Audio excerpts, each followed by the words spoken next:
नमस्कार साथियों, आज हम आपको जेमिनी ज्योतिष के बारे में बताएंगे। जेमिनी ज्योतिष का पहला अध्याय चालू करेंगे, फर्स्ट पार्ट। सबसे पहले पाराशर से ये भिन्न है जेमिनी ज्योतिष। इसमें अलग तरीके से कुंडली को देखा जाता है।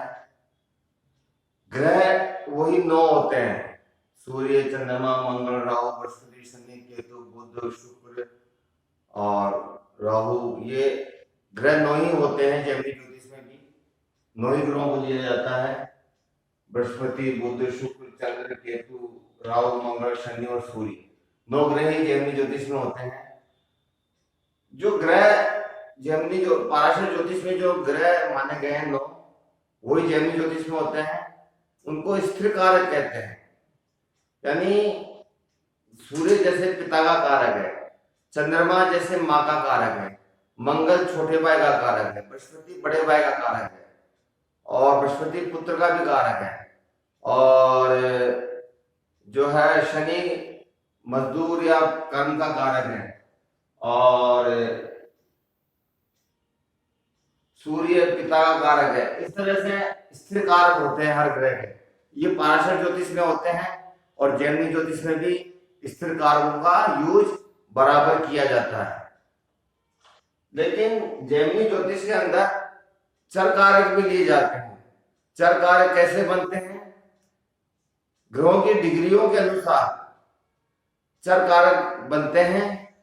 जब जिसका जन्म समय, दिनांक, जन्म समय जैसा होता है, जो जन्मपत्री बनती है, उस जन्मपत्री में ग्रह की जो है डिग्री वाइज क्रम में चर कारक बनते हैं। उन चर कारकों को जो है क्रमबद्ध रूप से रखा जाता है डिग्री वाइज, और वो 7 कारक होते हैं। कई ज्योतिषी 8 कारक यूज करते हैं। राहु केतु को भी कारक में यूज कर लेते हैं, राहु को भी कारक में यूज करते हैं। वो लोग गलती करते हैं। राहु को हम किसी भी अवस्था में कारक के रूप में प्रयोग नहीं करेंगे, इसलिए 7 ग्रहों को ही चर कारक के रूप में लेंगे। लेकिन राहु को स्थिर कारक के अंदर जरूर लिया जाएगा। राहु केतु को स्थिर कारक में जरूर लिया जाएगा, क्योंकि राहु दादा का कारक है जैसे, तो राहु को स्थिर कारक के रूप में तो जरूर यूज किया जाता है। लेकिन जेमिनी के अंदर चर कारक के जब लेते हैं तो राहु केतु को यूज नहीं करते, चर कारक नहीं मानते उनको। ठीक है, तो जो सबसे ज्यादा डिग्री का ग्रह होता है जन्मपत्री में, उसको आत्म कारक कहते हैं, जो सबसे ज्यादा डिग्री का होता है। और आत्म कारक का मतलब होता है जातक का स्वयं का शरीर, स्वयं की मूर्ति, जातक स्वयं, जातक खुद, ये आत्म कारक दर्शाता है। ये एक तरह से लगन के रूप में काम करता है। आत्म कारक एक तरह से जो ग्रह सबसे ज्यादा डिग्री का होता है वो आत्म कारक कहलाता है और लगन के रूप में काम करता है। जन्मपति के जैसे लगन काम करता है ना, उस रूप में काम करता है। दूसरे आत्म कारक सबसे अधिक डिग्री का, फिर उससे कम डिग्री का कोई ग्रह होगा, उससे कम डिग्री का जो ग्रह होगा वो अमात्य कारक कहलाएगा। आत्म कारक से कम डिग्री का ग्रह अमात्य कारक। अमात्य कारक को हम जो है धन, नाम, प्रतिष्ठा, यश, पद, ओदा, ये सब आय, ये सब अमात्य कारक से देखी जाती है। अमात्य कारक आत्म कारक से दूसरे नंबर की डिग्री का ग्रह होता है। तीसरा जो है भ्रातु कारक होता है। भ्रातु कारक एक तरह से तीसरे घर का प्रतिनिधित्व करता है। तीसरे घर का प्रतिनिधित्व करता है जन्मपत्री के, जैसे भाई का प्रतिनिधित्व भ्रातु कारक करता है। लेकिन जेमिनी में लिखा है कि भ्रातु कारक पिता के रूप में भी लिया जाता है। पिता की स्थिति भी भ्रातु कारक से ही देखी जाती है। चर कारक के अंदर अगर भ्रातु कारक भाई की स्थिति भी भ्रातु कारक से देखेंगे और पिता की स्थिति भी भ्रातु कारक से देखेंगे, तो क्रमबद्ध रूप से डिग्री वाइज ये तीसरा कारक भ्रातु कारक हो गया। इसी तरह मातृ कारक, चौथा घर जो है माता का होता है, तो चौथे घर के रूप में मात्र कारक को देखा जाता है। तो चौथे घर जो चौथी डिग्री जो आत्म कारक से चौथे नंबर पे जो डिग्री कम आती है उसको आत्म कारक कहते हैं, और उसको माता के रूप में देखा जाता है। माता, जमीन, जायदाद, संपत्ति, प्रत्यक्ष संपत्ति, मानसिक शांति, सुकून, जो भी हम चौथे घर से देखते हैं वो मात्र कारक से देखा जाता है। ये चर कारक हो गया मात्र कारक, ठीक है। अब पांचवें क्रम में आत्म कारक से कम डिग्री का पांचवें नंबर का जो ग्रह आता है वो होता है पुत्र कारक। पुत्र कारक एक तरह से पांचवा होता है, उससे बुद्धि भी देखी जाती है, संतान भी देखी जाती है और विद्या भी देखी जाती है। पांचवी हाउस से देखी जाती है, इसे पुत्र कारक से ये सब चीजें देखी जाती है। आत्म कारक से डिग्री वाइज क्रम में छठे नंबर की जो कम डिग्री आती है वो ज्ञाति कारक की होती है। ज्ञाति कारक एक तरह से छठा घर, आठवां घर और 12वां घर का प्रतिनिधित्व करता है। 8, 12 यानी रोग, ऋण, रिपु, बाधा, कठिनाई, रोग, है ना, हर्डल्स, ये सब ज्ञाति कारक में आता है। ये जेमिनी का ज्ञाति कारक, ये चर कारक है, ज्ञाति कारक, ये सारे चर कारक हैं। और सबसे कम डिग्री का जो ग्रह होता है वो दारा कारक होता है। वो 7वें हाउस का प्रतिनिधित्व करता है। 7वां हाउस पत्नी का होता है, साझेदार का होता है, व्यापार का होता है, और 7वां हाउस जो है मार्ग भी होता है, इसलिए दारा कारक मार्ग का भी काम करता है। तो ये 7 जो है ना, आत्म कारक, अमात्य कारक, धातु कारक, मात्र कारक, पुत्र कारक, जाति कारक और दारा कारक, ये 7 चर कारक हैं।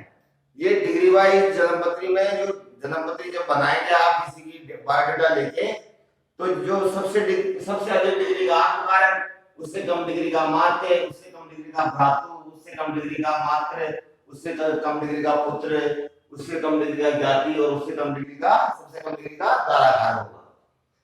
ये तो 6-7 कारक हो गए चर कारक। स्थिर कारक मैंने आपको बता दिए कि सूर्य, चंद्रमा, मंगल, राहु, बृहस्पति, शनि, बुध, केतु, शुक्र, ये सब स्थिर कारक हैं। इनको भी चर कारक के रूप में ही उतना ही महत्व दिया जाता है जितना चर कारकों का महत्व दिया जाएगा जन्मपत्र के अंदर।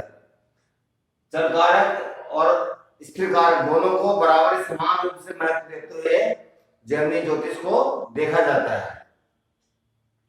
जेमिनी ज्योतिष के अंदर शुभ ग्रह जिसको मानते हैं जेमिनी ऋषि, तो शुभ ग्रह है, बृहस्पति है शुभ ग्रह, बुध शुभ ग्रह है, शुक्र शुभ ग्रह है, चंद्रमा शुभ ग्रह है और केतु को भी वो शुभ मानते हैं। इसलिए बृहस्पति, बुध, शुक्र, चंद्र और केतु ये 5 ग्रह तो शुभ हो गए, और राहु सबसे अशुभ, मंगल उससे कम अशुभ, शनि उससे कम और सूर्य सबसे कम अशुभ। ये 4 जो है अशुभ ग्रह जेमिनी ज्योतिष में माने जाते हैं।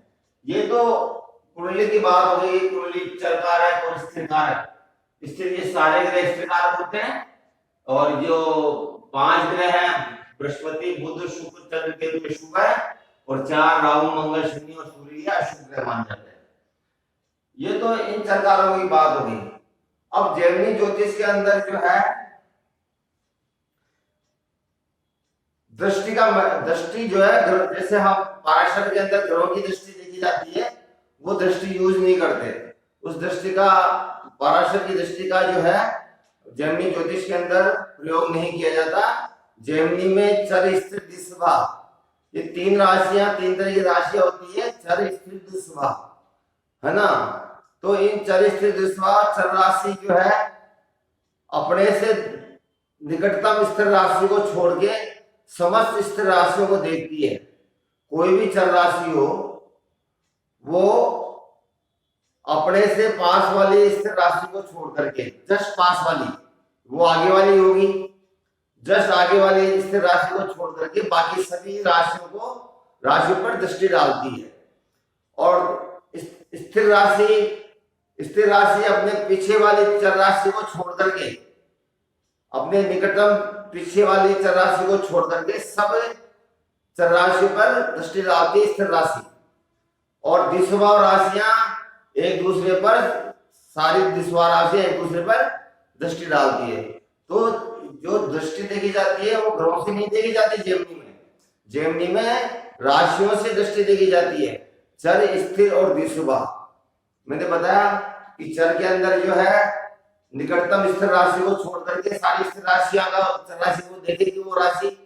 जैसे मेष है चर राशि, तो वृषभ को छोड़ देंगे और बाकी सभी स्थिर राशियों को मेष राशि देखेगी। और जैसे वृषभ स्थिर राशि है तो पीछे वाली चर राशि को छोड़ देगी और समस्त चर राशियों को देखेगी और दिशा राशियां को एक दूसरे को सभी देखती है। तो इसमें राशि की दृष्टियां देखी जाती है, ना कि ग्रहों की दृष्टियां। जेमिनी ज्योतिष के अंदर कोई भी ग्रह जो है पाराशर की तरह से दृष्टि नहीं डालता, दृष्टियां नहीं होती, सिर्फ राशि से राशि की दृष्टियां होती है चरित्र स्वभाव को लेकर के। ये मैंने आपको बताया कि 7 तो चर कारक होते हैं और 9 जो है स्थिर कारक होते हैं। स्थिर कारक, चर कारक और स्थिर कारक को समान महत्व दिया जाता है। शुभ जो है बृहस्पति, बुध, शुक्र, चंद्र, केतु शुभ ग्रह है और राहु, मंगल, शनि और सूर्य अशुभ ग्रह हैं। 7 ही कारक लिए जाते हैं, राहु और केतु 7 ही चर कारक लिए जाते हैं। चर कारकों में 7 ही लिए जाते हैं। राहु और केतु को चर कारक में के रूप में हम प्रयोग नहीं करते। ये देखने का एक तरीका है। अब मैं आपको दूसरे लेसन के अंदर जो है कुंडली बताऊंगा कि किस तरह से जेमिनी ज्योतिष के अंदर कुंडली को देखा जाता है। ठीक है, तो आप मेरे चैनल को लाइक करें, सब्सक्राइब करें और कमेंट्स करें। धन्यवाद।